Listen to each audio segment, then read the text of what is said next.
A ver, viajemos un momento a la Argentina de mediados del siglo XX. En ese entonces, el país se lanzó a uno de los proyectos de salud pública más fascinantes de su historia. Y ojo, no se trataba solo de curar enfermedades, sino de algo mucho más grande, de construir una nación. Vamos a desentrañar juntos cómo un gobierno intentó, literalmente, inyectar una nueva identidad nacional usando la medicina como herramienta principal. Para que nos hagamos una idea, esto fue un giro de 180 grados. Hasta ese momento, la salud era un tema más que nada local, a veces de caridad, un montón de parches. De repente, el Estado dijo hasta aquí y tomó el control total. El objetivo era clarísimo: centralizar todo y usar las campañas de salud para unir al país bajo una única visión. Y detrás de esta tremenda visión estaba Ramón Carrillo, el primer secretario de Salud Pública. La idea de una patria sanitaria era potentísima, ¿no? De repente, la salud dejaba de ser solo un tema de bienestar individual para convertirse en un pilar de la fortaleza y la productividad de toda la nación. Ok, pero un plan así de monumental, ¿cómo se pone en marcha? ¿Por dónde se empieza? Bueno, lo primero era construir el andamiaje, el marco legal que iba a sostener todo el edificio. Y aquí tenemos la piedra angular de todo el proyecto. Esta ley le dio al Estado un poder que nunca antes había tenido para llevar su mensaje a cada rincón. Imagínense, de un día para el otro, la higiene y la salud ya no eran una opción personal, sino un deber cívico que se iba a enseñar en todas partes. Pero claro, una ley no sirve de mucho si el mensaje no le llega a la gente. Y para eso se montó una maquinaria de comunicación impresionante. Y lo más interesante es lo creativos que fueron. No se quedaron en el típico folleto, no. Hablamos de radioteatros, cómics en los diarios, afiches, películas y hasta shows de títeres. La idea era que el mensaje estuviera en todos lados. Bien, ya tenemos la ley y la propaganda. Ahora, a la acción. Y una de las primeras grandes misiones fue, literalmente, salir a la ruta. Usar la medicina para llegar a esos lugares donde el Estado casi no existía. Y aquí el objetivo era doble. Y esto es clave. Por un lado, por supuesto, la meta sanitaria, atender a gente que realmente lo necesitaba. Pero por otro, y quizás igual de importante, era un mensaje político muy potente. Miren, el Estado está aquí. Llegamos a todas partes. Ya no hay argentinos olvidados. Y para lograrlo, desplegaron una logística impresionante. Hablamos de caravanas enteras de camiones, muchos de ellos reacondicionados de la guerra, que se adentraban en el país. Pero la verdadera estrella del show, la joya de la corona, fue el famoso tren sanitario. Ojo, no pensemos en un tren común y corriente, para nada. Esto era un hospital de primer nivel sobre rieles. 12 vagones equipados con todo: médicos, equipo de rayos X, medicinas y hasta un proyector de cine para pasar películas educativas. Era la definición perfecta de lo que ellos llamaban medicina de masas. Y el impacto fue masivo. En solo 3 meses, en su primer gran viaje, atendió a más de 100,000 personas. 100,000. Esto nos muestra perfectamente cómo el Estado no solo estaba llevando vacunas o pastillas, se estaba haciendo presente de una forma espectacular y muy real en la vida de la gente. Todo esto suena muy bien, ¿verdad? Un plan perfecto. Pero la realidad siempre tiene otros planes. ¿Qué pasaba cuando aparecía una crisis de verdad, una epidemia inesperada? Bueno, ahí es cuando la salud se convierte en un campo de batalla político. Y la primera prueba de fuego llegó casi de inmediato.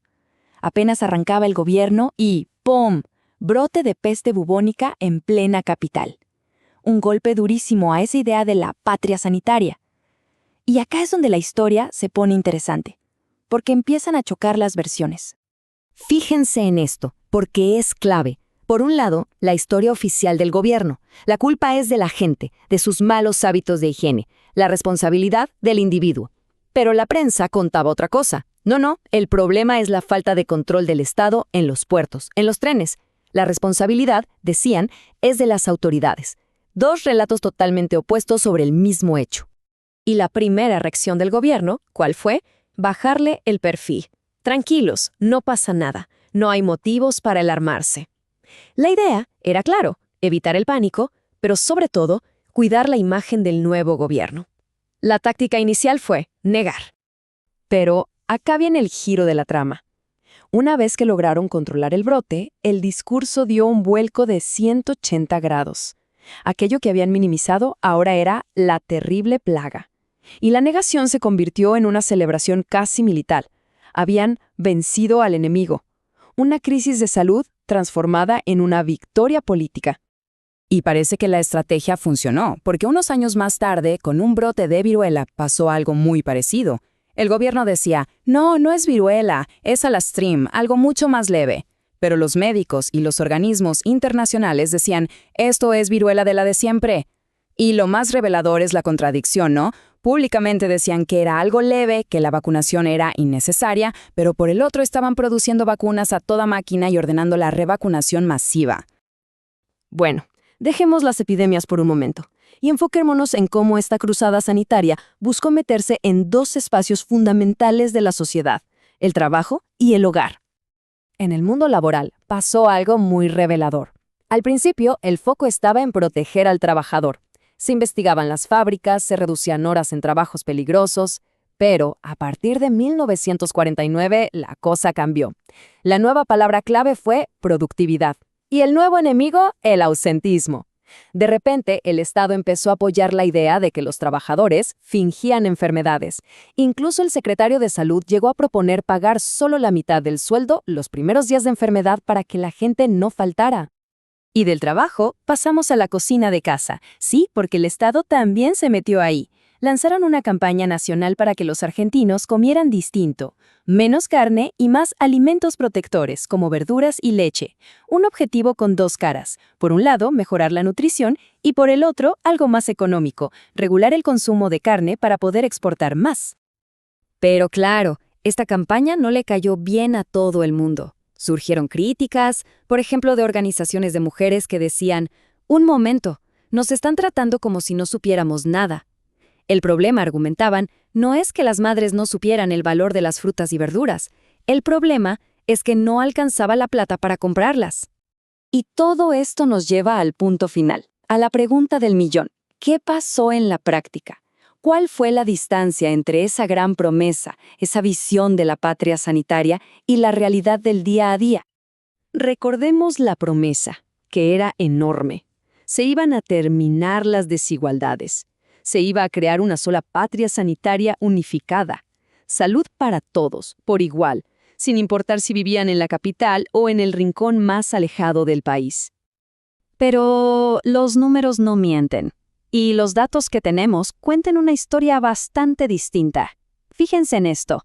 Entre 1948 y 1951, en la capital federal, se hicieron más de 760,000 exámenes médicos.